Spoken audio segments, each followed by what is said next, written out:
Wszystkie filmy romantyczne mają coś takiego, że tam związek zakańcza film. Że zaczyna się związek i kończy się film. I to jest ciekawe, czy ta część później jest tak mało interesująca, że i tak bardzo przyziemna, że nie chcemy jej pokazywać. Ja jako terapeuta czasami widzę, że ludzie mi mówią, że szczęśliwy związek to jest wtedy, kiedy ludzie się nigdy nie kłócą, zawsze mają seks, kiedy tylko chcą, kiedy wszystko jest takie idealne. Podejrzewam, że jest dużo miejsca tutaj na to, żeby pozwolić sobie doświadczyć i to nie jest też tak, że jeżeli pierwszy związek nam nie wyjdzie, to będziemy mieć problemy do końca życia. Jeżeli pierwszy raz nam nie wyjdzie, to seks już zawsze będzie zły i tak dalej, i tak dalej.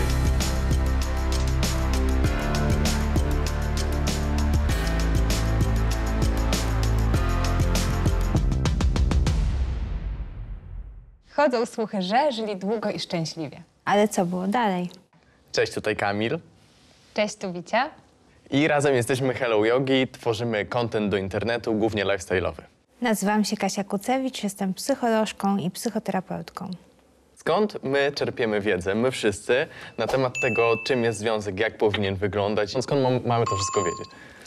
Tak naprawdę no, to jest takie pytanie bardzo trudne, bo powiedziałabym, że każdy człowiek czerpie wiedzę o tym, skąd jest miłość, skąd w ogóle, czym ona jest, z przeróżnych źródeł. Sami możecie sobie zadać to pytanie, skąd wy czerpaliście wiedzę, ale przeważnie to jest tak, że uczymy się tego na kilka sposobów. Albo patrzymy, podpatrujemy innych ludzi, rodziców, rodzeństwo, jakichś ludzi dookoła nas i ich relacje, ich powodzenia i niepowodzenia w tym obszarze miłosnym i to jest nasza taka pierwsza lekcja. Druga lekcja to oczywiście media szeroko rozumiane, czyli też filmy, telewizja, to co widzimy u gwiazd czasami, te rozstania, powroty, to też często daje nam obraz miłości, nierzadko złudny, bo może się nam na przykład wydawać, że miłość to jest wtedy, jak ludzie się szybko zakochują i wszystko dla mnie będą poświęcać.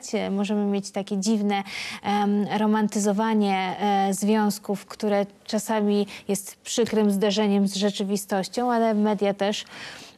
No i często też własne pierwsze doświadczenia. One nas uczą, czym jest miłość, czym jest zaufanie, czym jest relacja. Jak mamy dobre skojarzenia z miłością od początku, od dziecka, czyli jeżeli mamy to szczęście bycia kochanymi osobami, dziećmi, które są chciane, dziećmi, które są zauważane przez rodziców, to z większą otwartością wchodzimy w związki. Ale jeżeli tak się stało w naszym życiu, że tej miłości było nam dawkowane, jeżeli było jej bardzo mało, bardzo niewiele, albo musieliśmy się dopraszać o miłość, musieliśmy prosić rodziców o uwagę, o jakąś atencję, no to wtedy później w dorosłości też trudniej nam przychodzi być w związku. No a jak to było u was? Skąd wy czerpaliście te wzorce? No właśnie, tak jak mówisz, to przede wszystkim to pierwsze starcie z miłością to było obserwowanie rodziców i ich relacji i gdzieś tam takie źródło z telewizji, właśnie z filmów, z bajek. Myślę, że to była taka pierwsza wizja tego, jak ta miłość wygląda i czym ona jest. W pierwszej kolejności właśnie rodzice i tutaj właśnie zauważyłam, że była taka rozbieżność między tą relacją moich rodziców, która uważam jest taka bardzo partnerska, koleżeńska i przyjacielska i gdzieś tam ta czułość też się pojawiała, bo wiem, że nie każdy widział czułość między swoimi rodzicami, nie każdy widział, jak oni ją sobie okazywali. U mnie to było, rodzice albo ze sobą tańczyli na przykład, czy tato podchodził i całował mamę, natomiast też potrafili się ze sobą śmiać i było to takie na luzie.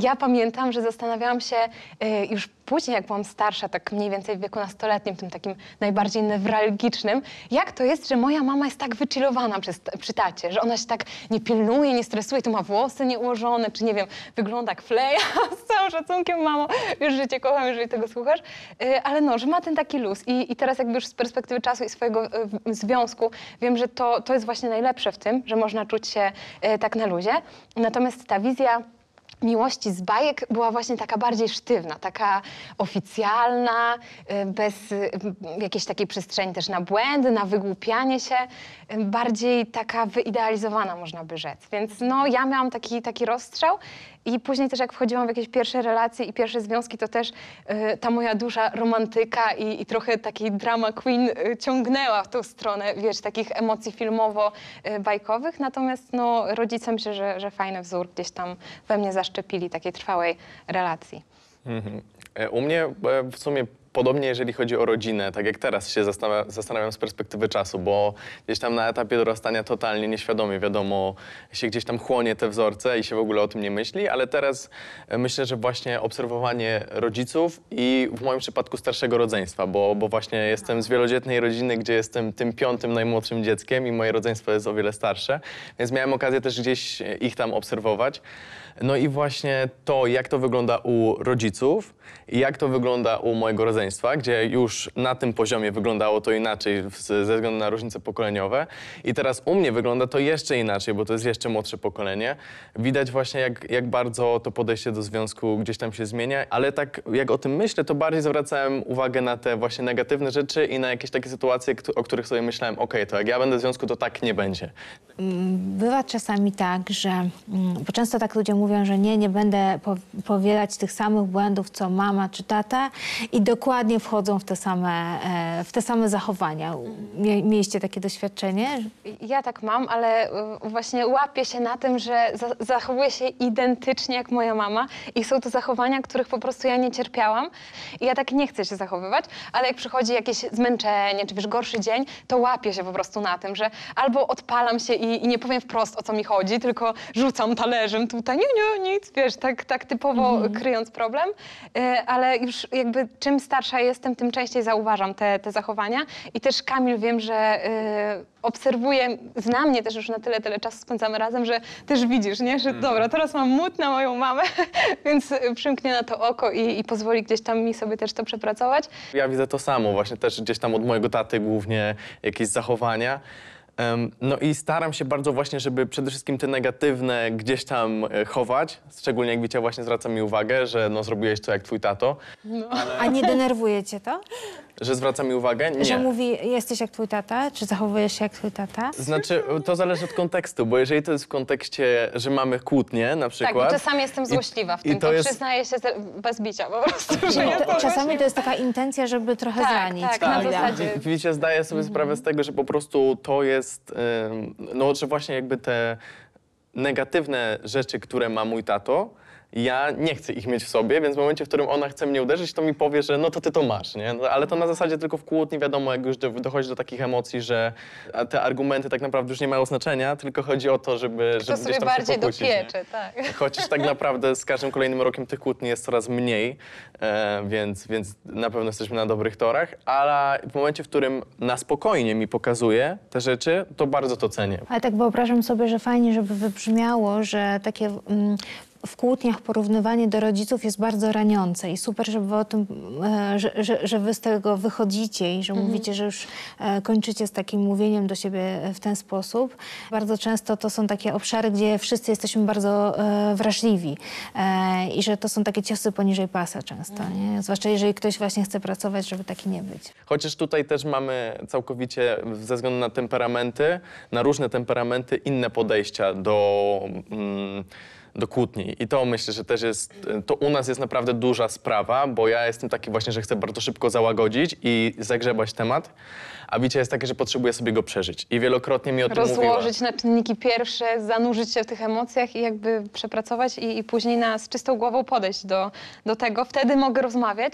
A nie lubię właśnie bardzo tego, żeby te emocje ukrywać, bo właśnie to mi się wydaje, że też jest trochę tak, że my się boimy tych emocji, bo mamy ten wzór takiego idealnego związku właśnie z filmów czy z bajek, gdzie tam wszystko super się od początku klei i jak jest jakiś zgrzyt, jakieś nieporozumienie, to od razu możemy mieć taki lęk przed tym, że no to nie zadziała, czy zaraz nam się zepsuje.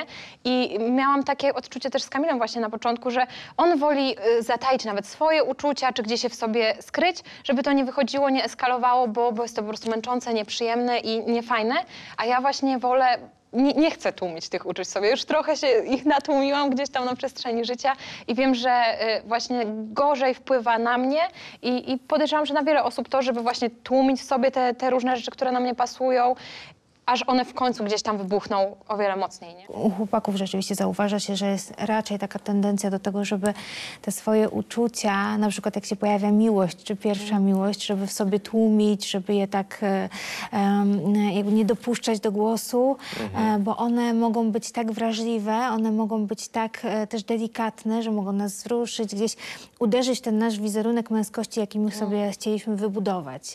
Czyli takiego na przykład faceta, który tam nie płacze, nie wzrusza się, a gdzieś tam mówienie o uczuciach to jest bardzo bliskie temu, że zaczynamy się czuć rozdygotanie wewnętrzne, jakiś trzepot serca, czasami nie chcemy tego mieć, dlatego mężczyźni często mają taką postawę, że po co się tak zanurzać w tych uczuciach, wolę się odciąć, wolę być taki dziarski, nie chcę nurkować, bo a nuż widelec gdzieś to uderzy w to moje poczucie tożsamości silnego faceta, a z kolei my kobiety mamy bardziej tak, że łatwiej nam jest opowiadać, mówić i czujemy, jaką to przynosi ulgę też często, jak się wygada, jak się opowie. Mam takie poczucie, że jest tak, że media karmią nas taką wizją nierealistycznej miłości, to znaczy takiej bardzo idealnej, bardzo lukrowanej. We wszystkich bajkach jest zawsze moment kulminacyjny pocałunku, żyli długo i szczęśliwie i już wszyscy wyobrażają sobie, no i chodzili po parku i tylko się całowali, przytulali i ptaszki im śpiewały.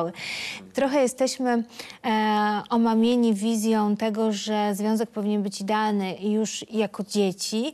Potem wchodzimy na social media i jesteśmy bombardowani idealnymi miłościami jakichś ludzi, którzy nam pokazują zupełnie idealny świat. I zastanawiam się, jak wy sami się w tym czujecie. Czy też sami padaliście czasami ofiarą takiej idealizacji miłości?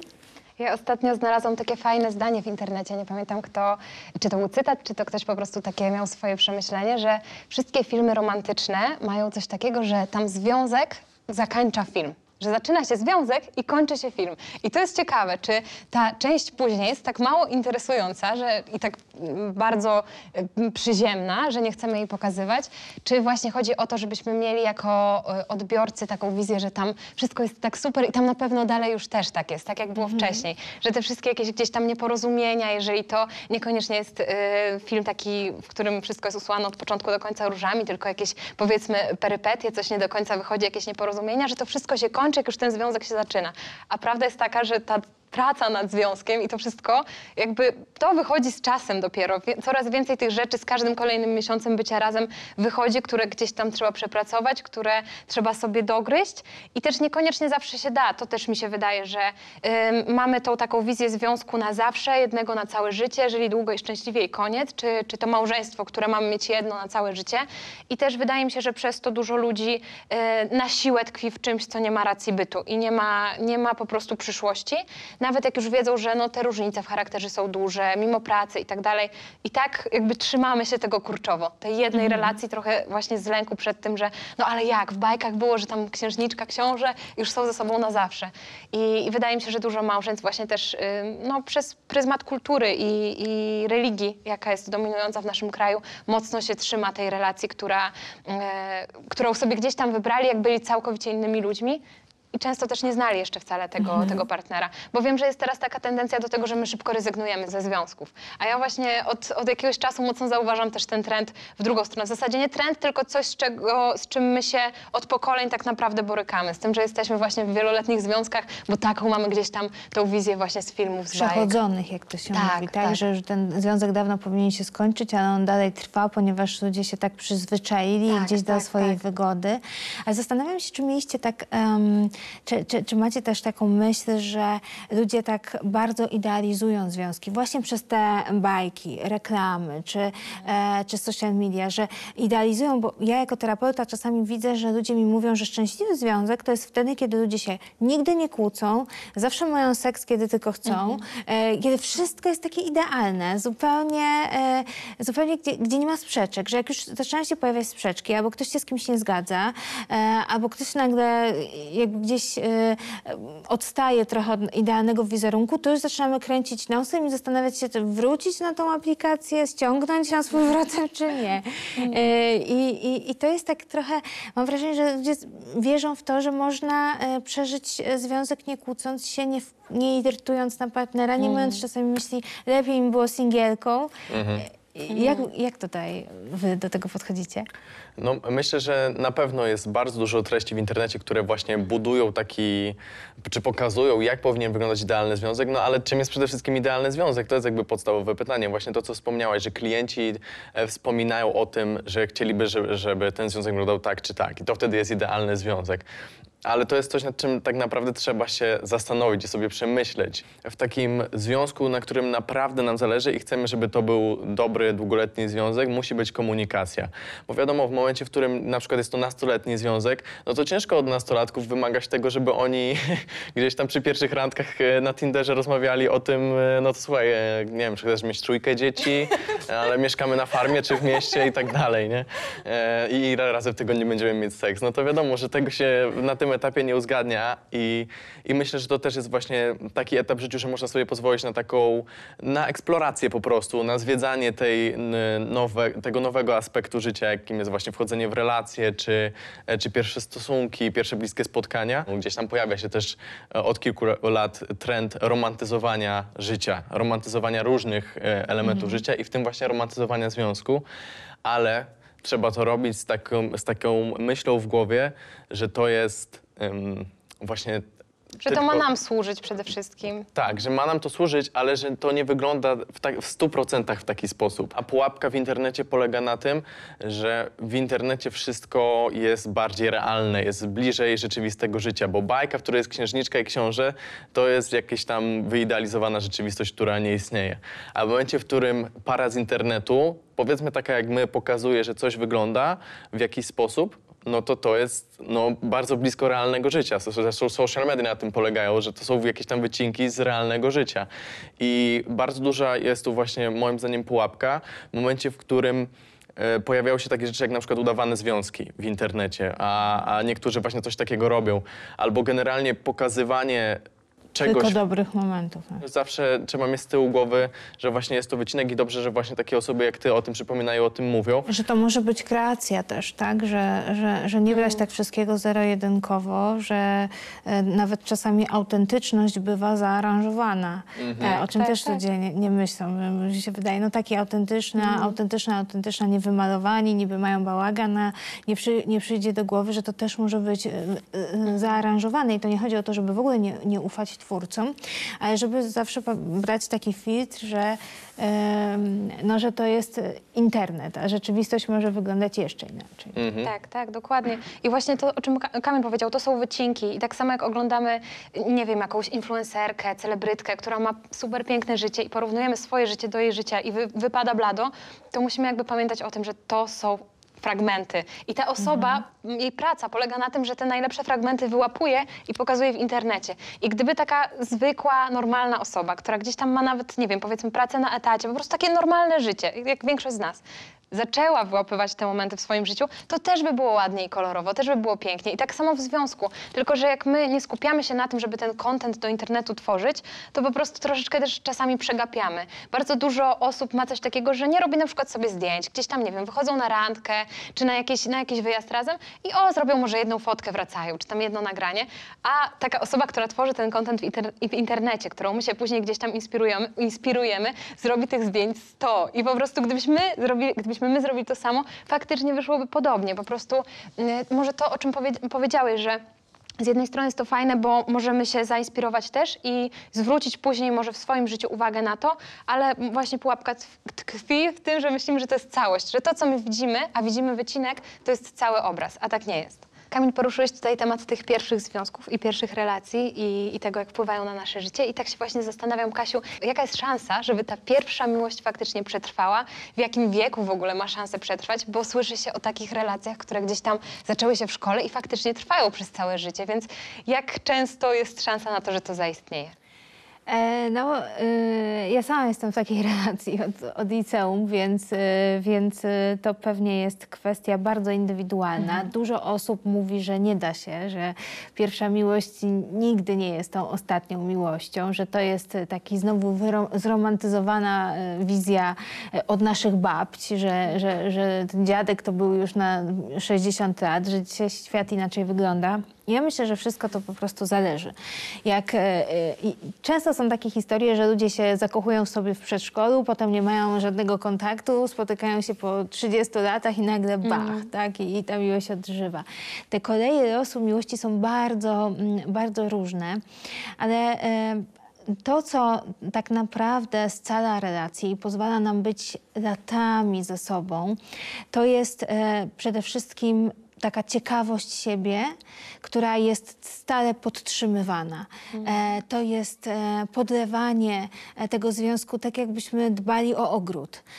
Bo jeżeli my mamy ogródek i cieszymy się, że jest piękny, ale zapominamy podlewać, zapominamy zaglądać i sprawdzać, czy tam nie ma jakichś chwastów, czy się coś nie zepsuło, czy coś nie zgniło, no to za moment już nie będziemy się cieszyli ładnym ogródkiem. I to nie chodzi o to, że mamy całymi dniami siedzieć i kopać tam i nic innego nie robić, tylko w tym ogródku tam przesadzać, tylko żeby od czasu do czasu, nawet jeżeli on nam się podoba, nawet jak jest fajny ogródek, czyli fajny związek, i tak sprawdzać. I na przykład moja recepta, taka bardzo osobista, jest taka, że nawet jeżeli jest fajnie w związku i dobrze w związku i jest dużo miłości, to i tak trzeba co jakiś czas aktualizować, sprawdzać, gadać o tym, czy fajnie ci jest ze mną, czy czegoś byś ode mnie potrzebował, czy potrzebowała. I tutaj oczywiście komunikacja jest podstawą, to co mówiliście już oboje tutaj, że trzeba ze sobą rozmawiać, trzeba być ze sobą szczerym, ale też to, co ja zawsze mówię jako psycholog, trzeba samemu wiedzieć, o co nam chodzi. Trzeba samemu siebie rozumieć swoje potrzeby, bo one się zmieniają, prawda? Bo jak byliśmy dziećmi, no to ja sama pamiętam, jakim kluczem się kierowałam, tak? Że kierowałam się tym, że ktoś musi słuchać tej samej muzyki, co ja, być ode mnie wyższy. To było moje jakieś takie marzenie, tak? Dzisiaj nie miałoby to dla mnie absolutnie żadnego znaczenia. Jaka muzyka, wzrost, jakby zupełnie bym się tym nie kierowała, ale jakimiś innymi rzeczami bym się kierowała, które kiedyś były mi kompletnie obojętne, jak to, czy ktoś chce mieszkać w Warszawie, czy poza Warszawą. W liceum to totalnie mnie to nie interesowało. Mogłam mieszkać nawet w kosmosie, byle z kimś fajnym, kto słucha rocka, tak jak ja. A dzisiaj już miałoby to dla mnie, myślę, duże znaczenie, więc te nasze potrzeby, one się aktualizują z wiekiem i wy macie inne i ja na przykład, ja mam inne, jak będziecie w moim wieku, też będziecie mieć jeszcze inne, ja jeszcze za 10 lat będę miała inne, więc trzeba siebie samego aktualizować i sprawdzać, na ile jako para realizujemy wspólnie swoje potrzeby, co tam się u nas dzieje. I tak sobie myślę, że jeżeli jesteśmy tacy otwarci i gotowi na drugą stronę i na samych siebie, to nawet jak się poznaliśmy w liceum, to my mamy szansę, no jakby jest wiele takich par rzeczywiście, czy nawet wcześniej, które się poznają i jakoś tak idą przez życie, ale znowu nie romantyzujmy, to nie jest tak, że jak się zaczyna w liceum i na przykład jest ze sobą ponad 20 lat, to jest 20 lat samych sukcesów. Bo to jest sinusoida, to są ups and downs, rozstania, powroty i różne takie historie w bardzo wielu związkach. Rzadko który związek jest taki po prostu zawsze idealny. U nas też właśnie tak to wygląda, że jesteśmy razem od liceum, więc teraz już ponad 7 lat i to, co powiedziałeś o tym, że są wzloty i upadki i że to się zmienia w życiu, tak jak i my się zmieniamy i tak jak generalnie dorastamy i zmieniają się nasze priorytety, to myślę, że u nas też były właśnie takie kamienie milowe, czyli był ten okres szkolny, gdzie ta miłość była bardzo właśnie taka młodzieńcza, romantyczna. Po prostu spędzaliśmy sobie razem czas, chillowaliśmy, jakby nie myśleliśmy kompletnie o życiu i innych rzeczach, ale kiedy skończyliśmy szkołę i okazało się, że trzeba jakby się wziąć za życie, ogarnąć i zaczęły się pojawiać pytania, okej, no to co robimy? Jakby, nie wiem, jedziesz na studia do innego miasta, wyjeżdżamy razem za granicę, tak było w naszym przypadku. Czy będziemy tam razem mieszkać? Jak sobie poradzimy z tym, że będziemy pracować i właśnie trzeba będzie robić takie codzienne rzeczy, codzienne życie. Później po kilku latach, dobra, co robimy dalej w naszym życiu? I trzeba zadać sobie pytanie, gdzie chcemy być na przykład za 5 lat, gdzie chcemy być za 10 lat, gdzie ja jako osoba chcę być za 5-10 lat i czy to się pokrywa, Czy to się pokrywa.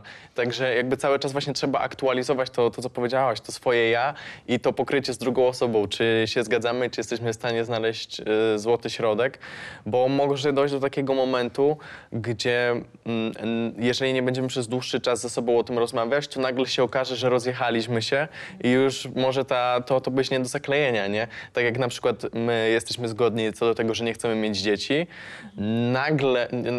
nagle mi się nie zmieni, z dnia na dzień się nagle nie obudzę i chcę mieć Dzisiaj piątkę. jest ten dzień. Od dzisiaj chcę mieć piątkę dzieci, tylko gdzieś ta myśl najprawdopodobniej rosłaby we mnie przez jakiś czas i jeżeli ja nagle po 4 latach wyskoczę, że no dobra, to róbmy dzieci, no to Wicia prawdopodobnie będzie w szoku, nie? Ale ta myśl właśnie, tak jak mówię, nie zrodziła się z dnia na dzień, tylko przez jakiś czas się gdzieś tam Musiała kształtuje kiełkować, tak. w głowie, więc no...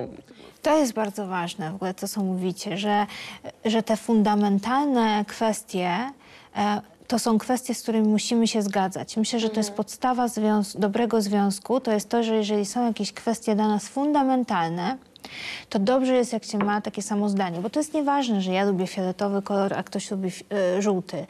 To nie ma znaczenia. Ale jeżeli na przykład jakieś kwestie światopoglądowe, czy jakieś takie właśnie dotyczące mieszkania, czy posiadania dzieci, jak tutaj się rozjeżdżamy, to trzeba bardzo uważać, bo mam wrażenie, że często pary wchodzą i myślą sobie, dobra, jakoś to będzie, albo myślą sobie, dobra, jakoś tak z czasem na pewno będzie wszystko się ułoży i później jest katastrofa, bo no, ktoś mówi, sorry baby, no, ale mówiłam od początku, że nie chcę mieć dzieci na przykład, prawda? Więc to jest bardzo ważne, żeby jednak pamiętać, że jak jest wspólne patrzenie w jednym kierunku na sprawy fundamentalne, to po prostu będzie nam o niebo łatwiej. Nieważne, ile mamy lat, prawda? Bo może Bo te to priorytety być się zmieniają właśnie tak. z razem życiem. I też czasem obserwuję takie sytuacje, że jedna osoba próbuje mocno wpłynąć na drugą osobę w związku. No na przykład właśnie powiedzmy dziewczyna chce mieć dzieci, wie o tym, że facet nie chce mieć dzieci, ale ona mocno na niego naciska, ale ja chcę, bo inaczej jestem nieszczęśliwa. I pytanie, czy ta recepta i to naciskanie może doprowadzić do sukcesu. No i wydaje mi się, gdzieś tam obserwując otoczenie, że najprawdopodobniej nie. Nie, no presja kończy miłość. No właśnie. No, Kasiu, powiedziałaś o tej ciekawości, o tym, że musimy być nieustannie ciekawi tej drugiej osoby i mi się wydaje, że ta ciekawość trochę wyklucza tą presję, bo skoro my jesteśmy faktycznie, autentycznie ciekawi, co ta osoba myśli, co czuje, co się u niej dzieje i jak to się zmienia, to dziwnym by było, jakbyśmy mimo tej informacji od tej osoby stwierdzili, no ale zróbmy tak jak ja chcę. Wiesz, to przeczy trochę jakiejś empatii i no, nas samych obraża jako osobę i o nas świadczy też takie zachowanie. Także no, ta ciekawość to myślę, że jest taka uniwersalna recepta na związek i na miłość, nie tylko na taką nastoletnią, która gdzieś tam później się ciągnie przez dłuższy czas. Na każdy związek, niezależnie od etapu życia i mi się też nasunęła taka myśl, że to, że właśnie ta relacja zaczyna się na przykład w liceum, jest taka, no trochę powiedzmy właśnie filmowa, nie znaczy, że jest lepsza od takiej, w którą chodzimy, jak mamy na przykład 30 lat, czy no jakby każda miłość moim zdaniem ma wartość taką, jaką my jej nadamy i nie musimy się też porównywać pod tym względem. Niektórzy mówią, że każda miłość jest pierwsza. Jak myślicie, to tak trochę jest? Ja myślę, że tak, że każda miłość będzie pierwszą miłością i przede wszystkim będzie inną miłością, bo my sami będziemy inni, będziemy inną osobą wchodząc już w tą relację i ludzie są naprawdę bardzo różni. Nas dużo łączy jako ludzi, mamy dużo wspólnych pasji, dużo podobnych zachowań, ale ta suma i to, ile rzeczy się na nas składa, jak złączymy to w całość, no nie ma dwóch takich samych osób. Zawsze będą te różnice i to, jak ta osoba okazuje swoją miłość, jak my się czujemy przy tej osobie, zawsze to będzie coś innego. I nawet jeżeli związek zakończył się negatywnie, czy niekoniecznie był usłany różami od początku do końca, to może być jakaś wartość dla nas. Jak sobie to przepracujemy, przeprocesujemy, to możemy później wejść w jeszcze lepszą relację, gdzieś tam z czasem. A jeszcze odnośnie właśnie tych nastoletnich związków, Kasiu, mam takie pytanie, bo mam taką teorię, którą sam sobie wysnułem i ciekawy jestem, na ile ona ma sens.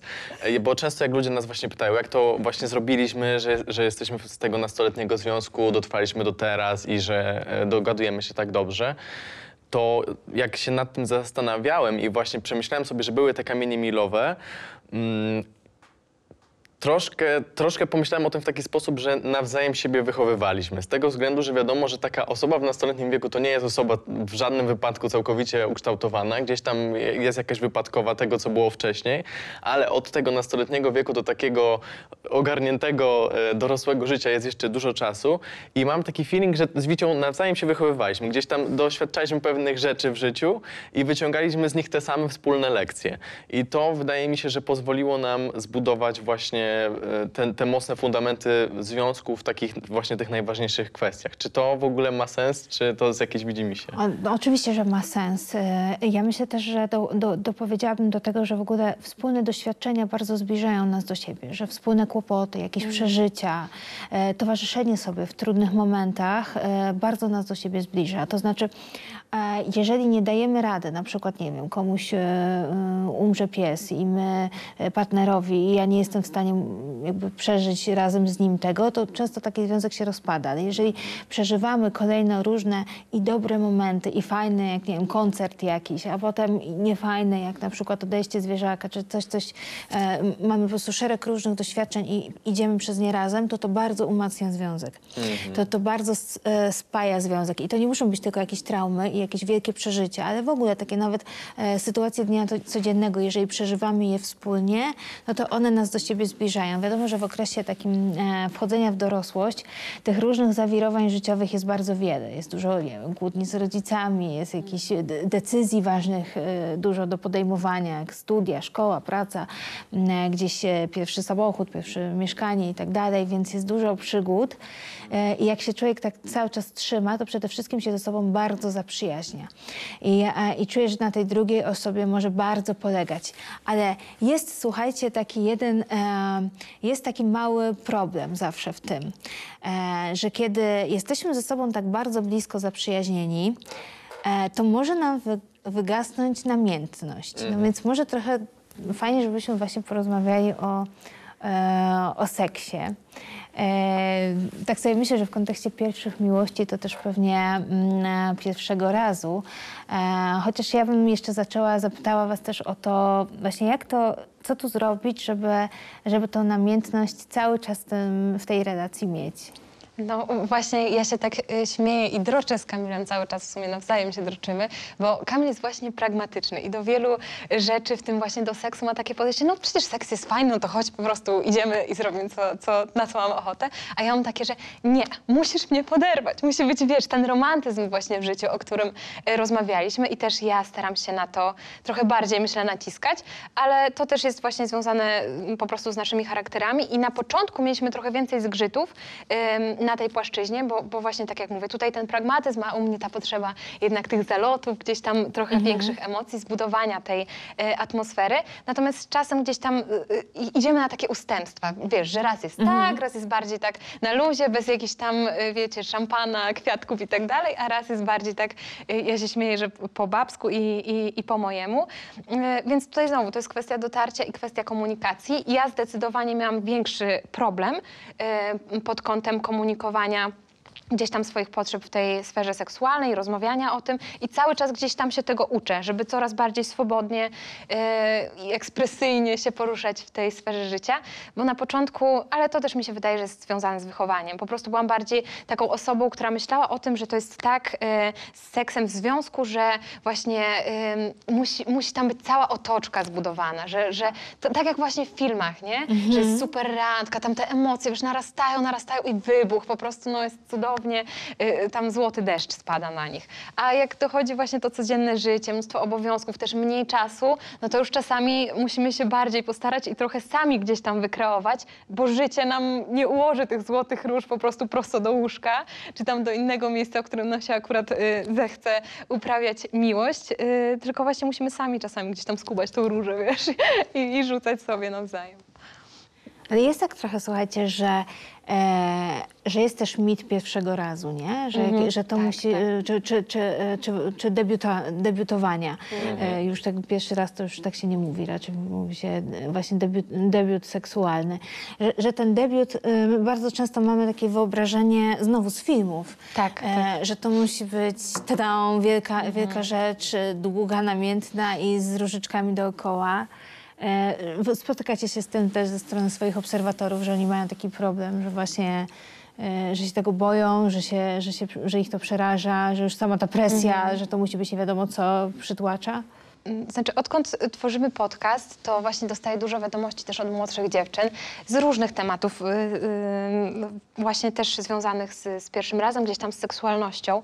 I ja jestem pod takim wrażeniem, bo widzę, że to pokolenie, które teraz rośnie, jest tak mądrzejsze od nas w tych tematach. Dużo mniej są poblokowani. Nie wiem, czy to jest wpływ po prostu ogólnie tego, że stajemy się bardziej otwarci na dyskusje, na przeróżne tematy jako społeczeństwo. I nie jest to coś takiego właśnie zarezerwowanego tylko dla nas gdzieś tam w sypialni i nie rozmawiamy o tym, tylko właśnie jakby potrafią otwarcie mówić o rzeczach, o których ja w wieku tych 15-16 lat bym nie powiedziała, albo szukałabym 5 innych określeń, żeby nie powiedzieć wprost. Wiecie, o co chodzi? Także tak. ja jestem pod wrażeniem tego. Są też takie głosy, że jest to stresujące, że wiadomo, no zawsze pierwsze razy są stresujące, niezależnie od tego, co to jest. Czy pierwsza jazda na rowerze, czy pierwsza jazda autem, zawsze to będzie stresujące.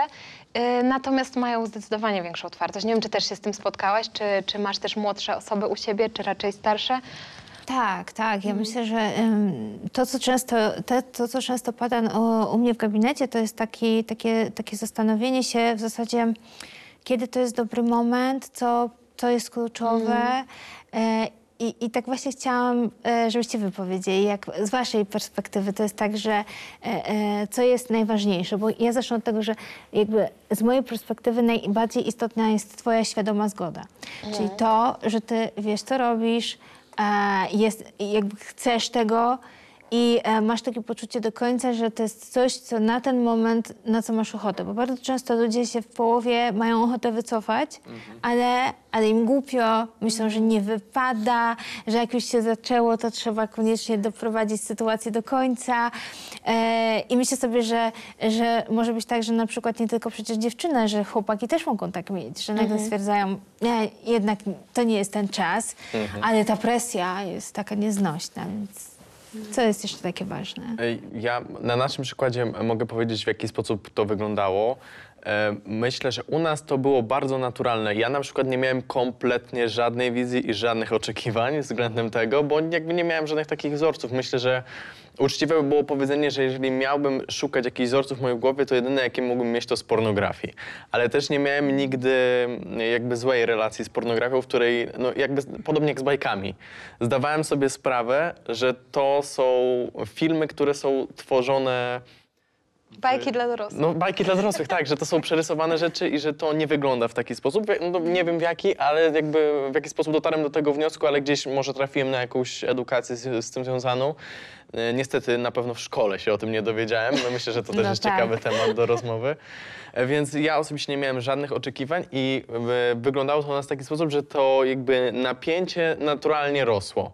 Czyli na początku było bardzo dużo całowania, bardzo dużo przytulania, kiedy się spotykaliśmy i to całowanie i przytulanie było coraz bardziej namiętne i było jakby więcej kontaktu cielesnego i to się właśnie tak Ale też było... poza tym więcej spędzania ogólnie czasu razem, robienia różnych też rzeczy takich na tej stopie przyjacielskiej, więc jakby moim zdaniem to szło bardzo mocno w parze, że też czuliśmy się przy sobie coraz bardziej swobodnie i to mogło tak naturalnie właśnie rosnąć i eskalować, a nie, że było to budowane na takim niepewnym gruncie. Właśnie wręcz przeciwnie. Moim zdaniem na taką bezpieczną przestrzeń gdzieś tam ten czas stworzył.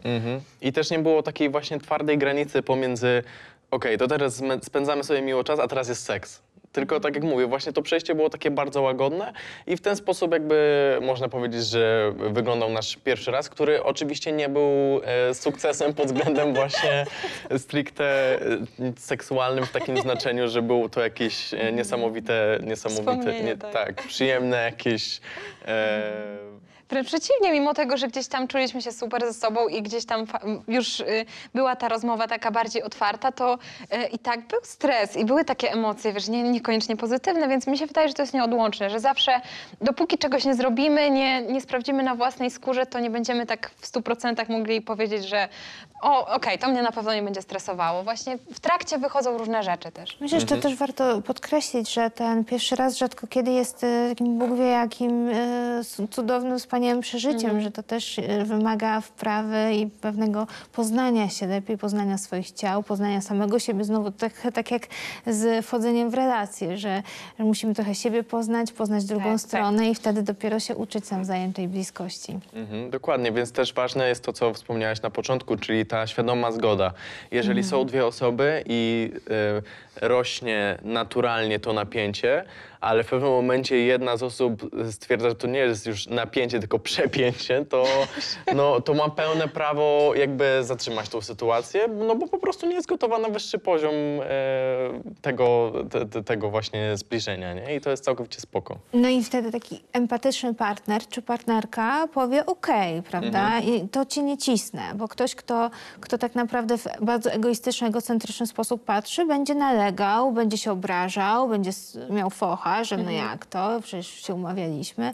Więc tutaj ta reakcja taka przyzwolenia i empatii jest myślę, że też ważnym sygnałem dla nas, że mamy do czynienia z kimś wartościowym. Jest to ultra ważny sygnał i po prostu myślę, że bardzo duży red flag w momencie, w którym ta osoba ta druga osoba mimo wszystko napiera i mówi w taki sposób, że no właśnie, że no po to tu jesteśmy, jakby do tego to miało doprowadzić, no to jest bardzo duży red flag i trzeba się po prostu nad taką relacją mocno zastanowić i znowu przemyśleć sobie, czego ja chcę jako osoba i czego być może ta druga osoba chcieć, bo myślę, że na pewno nie brakuje takich osób, które będą doprowadzały do związku, bo zależy im tylko na tym, żeby właśnie był ten seks i tyle, nie? Jakby i że dalej nie chcą tego związku eksplorować, więc a możemy być osobą, która będzie na tyle czuła, że może nas to skrzywdzić, nie? Że jakby pójdziemy na to ustępstwo bardzo mocno. i później nagle się okaże, że ta druga osoba już nie jest tak zainteresowana, bo chodziło jej tylko o ten seks i może nam to narobić, no myślę, że ty mogłabyś powiedzieć więcej na ten temat,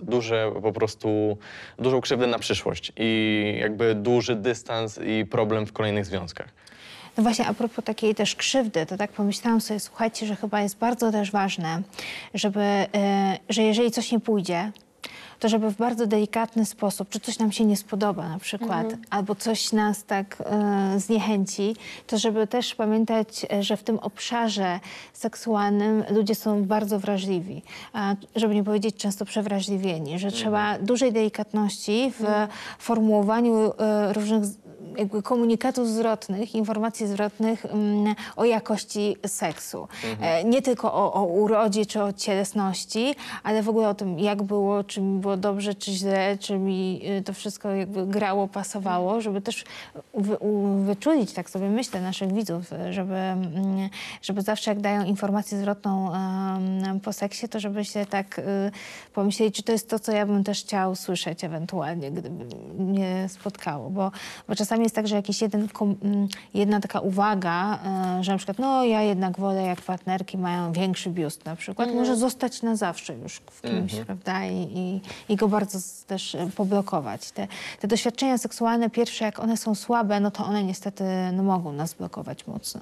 Zgadza się, no ale tutaj pojawia się pytanie, w jaki sposób się w ogóle komunikować, no bo to łatwo się o tym mówi właśnie, ale kiedy dochodzi właśnie do tego momentu, że trzeba porozmawiać, nagle się okazuje, że jest problem, tym bardziej w momencie, w którym wzrasta napięcie, jest to zbliżenie i później po zbliżeniu to napięcie schodzi i już jakby temat tego seksu jest jakby done. I już wtedy się nie chce tak za bardzo o tym rozmawiać, nie? Więc jakie byś dała rady odnośnie komunikowania się i o seksie, ale też ogólnie w związku, bo wcześniej to, co wcześniej jakby się zgodziliśmy wszyscy, że ta komunikacja jest ultra ważna, a no mimo wszystko bardzo dużo osób właśnie gdzieś tam w tych podcastach pojawiało się dużo wiadomości, że najczęściej to, co wspomniałaś, z chłopakiem ciężko jest się dogadać, bo on nie chce rozmawiać. Że zamknięci są, tak, na dyskusję, na to, żeby przepracować pewne tematy, to dużo dziewczyn się na to skarży, bardzo dużo. No, tak, wiem, bo często też to słyszę.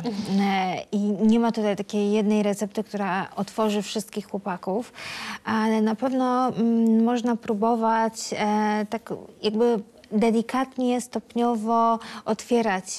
Tak trochę poprzez takie, że tak powiem, wychowanie. To jest to, co wy powiedzieliście. To ty mówiłeś, Kamil, o tym, że trochę się razem z Wicią wychowujecie nawzajem, więc Wicia też być może nauczyła cię na przykład większej otwartości, bo sama jest otwarta, no i siłą rzeczy ty się stajesz też przy niej otwarty. I czasami jest tak, że po prostu ten partner uczy się od nas tej większej otwartości. Na pewno nie działa takie ciśnięcie go i takie tak zwane poważne rozmowy. Musimy poważnie porozmawiać, tak nas usiądziemy i pogadamy. To nie działa. Natomiast jeżeli się gdzieś bardzo delikatnie będziemy jednak poszerzać i częściej ze sobą, na przykład podczas jakiegoś spaceru, czy jakiejś aktywności, czy podczas jakiegoś, nie wiem, wspólnego wyjazdu będziemy coraz więcej zahaczać o coraz więcej tematów i też będziemy dawać przestrzeń na to, żeby ten mężczyzna czy dziewczyna, która mniej mówi, mogła się też wycofać. Powiedzieć, dobra, nie chcę gadać, okej, to nie chcesz, to następnym razem coraz szerzej i szerzej. No mam wrażenie, że to jest jakieś takie możliwe do zrobienia, ale nie oczekujmy też, że partner, ten, który mało mówi, będzie jak taka przyjaciółka, z którą nie będzie można się nagadać. Bo może być tak, że jednak tę potrzebę gadania będziemy musieli realizować poza związkiem, bo mamy do czynienia z super introwertyczną osobą, nieważne jakiej płci, to po prostu z kimś, to jest małomówny z natury. No i to też nie jest tak, że z taką osobą się nie da być. Tylko po prostu wtedy te nasze potrzeby gadania musimy realizować poza związkiem, a w związku, jeżeli jesteśmy zakochani, jeżeli chcemy być ze sobą, no to po prostu bardziej właśnie tutaj uczyć się tej komunikacji, ale nie licząc na spektakularne efekty. No to tutaj właśnie z naszej strony o tym, jak wspomniałeś o tym, że trzeba generalnie mieć razem miły czas i wtedy to sprzyja rozmowie, to właśnie uświadomiłem sobie, że u nas to bardzo dobrze właśnie w ten sposób działa. Czyli w momencie, w którym, nie wiem, jedziemy sobie samochodem na siłownię i jest to taka totalnie casualowa sytuacja i nagle bym wyjechał z pytaniem, a jak ci się podobał ostatni seks? No to jest takie trochę weird, nie? W sensie, no jakby nie mamy problemu, żeby o tym rozmawiać, ale podejrzewam, że Wicia powiedziała, no git. I jakby nie będzie wchodziła w temat, bo jakby nie ma teraz miejsca na to, żeby o tym rozmawiać, nie? Ale kiedy razem spędzamy sobie miło czas, jesteśmy razem ze sobą od kilku godzin, siedzimy sobie, gadamy, rozmawiamy, jesteśmy na spacerze i ta gadka się bardzo dobrze klei, no to jak się zacznie ten temat, to prawdopodobnie można z nim popłynąć i wejść trochę głębiej, czyli właśnie no, trzeba pracować nad tą relacją ogólnie i wtedy też te tematy związane z seksem też będą łatwiejsze do poruszenia na pewno. A od nas taki tip, który często właśnie dajemy osobom, to że na pewno łatwiej jest się komunikować pisemnie. I to, jak ktoś pyta o radę, to mówimy, że spróbujcie napisać do siebie na Messengerze, bo to jest o wiele łatwiejsze. I to nie powinno no my tak być... w kłótniach robiliśmy na początku, teraz już rzadziej, ale właśnie jak w kłótni są te duże emocje i często no, nie potrafimy nawet tych myśli zebrać do innych pokoi i okej, to mi się nie podobało. I wiesz, wtedy już mogłam klarownie wyrazić to, co czułam, czy Kamil, bez obrażania, wiesz, bez jakichś takich nieprzyjemnych, dodatkowych, niepotrzebnych zwrotów, tylko właśnie ten czysty komunikat i wtedy było, aha, to o to jej chodziło, dobra, faktycznie. Bo ja na przykład mam ultra z tym problem, że tych myśli w głowie jest bardzo dużo i w momencie rozmowy ciężko mi jest sformułować, ale kiedy przeleję je na pismo, to nagle jakby sam sobie uświadamiam, że nie do końca wiem, o co mi chodzi. Bo próbuję to napisać i nie mogę tego napisać. No i okazuje się, że no być może właśnie ze mną to jest problem, że tak naprawdę nie wiem do końca, czego bym oczekiwał tutaj. Nazwać. A wiecie, to się nazywa w psychologii takie zjawisko sexting, czyli właśnie kłócenie się przez komunikatory i to zostało tak nazwane przez amerykańskich naukowców, dlatego że o tym pierwsza powiedziała Jill Biden, że ona właśnie tak się kłóci z prezydentem Stanów Zjednoczonych, ponieważ jest Secret Service dookoła nich, więc żeby nie słyszeli wszyscy ochroniarze, o czym oni rozmawiają, to oni ze sobą piszą, jak się kłócą. I mówią, że to jest właśnie najlepsza metoda, bo pozwala zebrać myśli. Oczywiście można się zastanawiać nad tym, czy nie lepiej jednak korzystać z dobrodziejstw mowy niewerbalnej, komunikacji niewerbalnej, czyli tych gestów, spojrzenia, miny, bo one czasami, słowo napisane zupełnie inaczej brzmi w naszej wyobraźni, niż jakby ktoś to powiedział, prawda? Więc trzeba też uważać z tymi kłótniami przez pisanie, żeby się nie rozminąć jeszcze bardziej, ale generalnie dużo osób tak to praktykuje. Miłość jest trudniejsza niż na filmach. I te wszystkie nasze relacyjne perturbacje, one, o których dzisiaj rozmawiamy, one pokazują takie blaski i cienie miłości, tego, że no, bardzo różnie może być. Ale w tym wszystkim chyba takie pocieszające jest to, że mam takie jak was słucham, to myślę, że w was jest też bardzo dużo i w tych jeszcze, tak jak mówicie, młodszych pokoleniach, takiej też otwartości na to, że mogą być błędy, że może nie być doskonale. I to też wybrzmiewa chyba z naszej rozmowy. Nie wiem, czy się ze mną zgodzicie, że nawet jak nie jest doskonale, to i tak jest ekstra. Że nawet jak nie jest idealnie i nie jest tak jak z tej reklamy, to i tak jest super. I tak jesteście szczęśliwym związkiem, więc chcielibyście coś dodać tak na koniec? Ja myślę, że ujęłaś to idealnie. Właśnie musimy pamiętać o tym, że takie pojedyncze sytuacje nas nie definiują, pojedyncze jakieś kłótnie czy potknięcia, tylko jakby pracujemy nad całokształtem i liczy się to ostatecznie właśnie, jak się w tej relacji czujemy, jak ta druga osoba się czuje, czy się lubimy, czy jest fajnie po prostu. Zgadza się. I też myślę trochę o tym, co rozmawialiśmy przed rozmową, czyli rozmawialiśmy o pieskach i o behawiorystach i o tym, że każdy behawiorysta ma właśnie inne zdanie na temat piesków i w momencie, w którym bierzemy sobie tego szczeniaczka, tak jak my w tym momencie mamy Sisi, nagle pęka nam głowa od ilości wiedzy na temat tego i to też nie jest dobre, bo nagle się okazuje, że mamy takie wrażenie, że w którą stronę nie zrobię czegoś, to jest źle, bo tutaj ten behawiorysta mi mówi, że to jest złe, tu mi ten mówi, że to jest złe i przez to stoimy w miejscu i boimy się cokolwiek zrobić. I myślę, tutaj widzę takie porównanie do tych związków. Jest dużo wiedzy na ten temat, tak jakby ta nauka Dużo się wzorców. rozwija, tak, dużo wzorców, ale w ostatecznym rozrachunku myślę, że trzeba sobie po prostu pozwolić na eksplorowanie i doświadczanie tego, łapiąc gdzieś tam te tipy, te rady, tą naukę, przyjmując ją do siebie, ale też nie w taki sposób sztywny, że w książce jest napisane, że związek powinien wyglądać tak i że tylko tak będzie. Jakby jest dużo, podejrzewam, że jest dużo miejsca tutaj na to, żeby pozwolić sobie doświadczyć i to nie jest też tak, że jeżeli pierwszy związek nam nie wyjdzie, to będziemy mieć problemy do końca życia. Jeżeli pierwszy raz nam nie wyjdzie, to seks już zawsze będzie zły i tak dalej, żeby po prostu tak na luzie podchodzić też do tego tematu. Kasiu, bardzo miło się rozmawiało z tobą, naprawdę. Masz bardzo dużo wiedzy i też ja sama wiem, że wyciągnęłam dla siebie dużo takich niuansów. Mam nadzieję, że widzowie również, że miło wam się nas słuchało i zapraszamy też do obserwowania zarówno Kasi, jak i nas na innych naszych profilach, czy do słuchania też naszych podcastów. Bardzo dziękuję.